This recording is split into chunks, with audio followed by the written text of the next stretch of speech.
اچھا، اب یہاں پر جو بار بار بات کی گئی کہ بھائی صحابی کی تعریف ہے، مقدسات کی لسٹ کیا ہے، تو دیکھیں اس میں سے بہت ساروں کا تو آپ کو معلوم ہے کون ہے، اس میں کچھ ہے جیسا امیر معاویہ، ابو سفیان وغیرہ.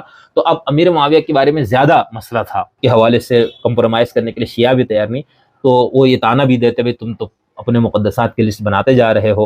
حالانکہ امیر معاویہ، ابو سفیان صحابی کی جو اہل سنت کی ڈیفینیشن اس کے مطابق وہ صحابی ہے.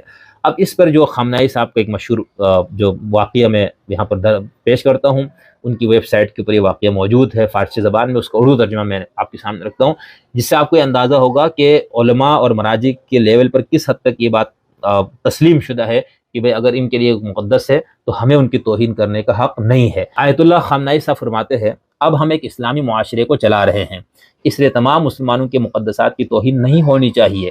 برا نہیں اگر میں یہاں پر اپنے کی یادداشت ذکر کروں، اگرچہ میں اپنے کافی دوستوں کو یہ واقعہ سنا چکا ہوں. اوائل انقلاب کے دنوں میں امام خمینی نے اپنے ایک تقریر کے دوران معاویہ کا ذکر طعن آمیز انداز میں کیا. جیسا کہ آپ کو معلوم ہے کہ میں ایک عرصہ تک بلوچستان میں رہا ہوں اور وہاں کے بہت سے علماء میرے قریبی دوست ہیں. اس علاقے کے عوام اور سنی علماء معاویہ کو مقدس سمجھتے ہیں.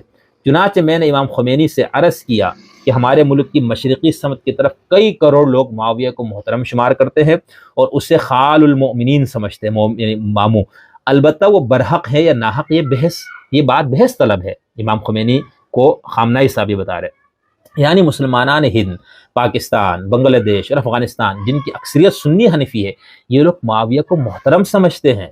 میری یہ بات سن کر امام خمینی نے کہا عجب، میں یہ بات نہیں جانتا تھا.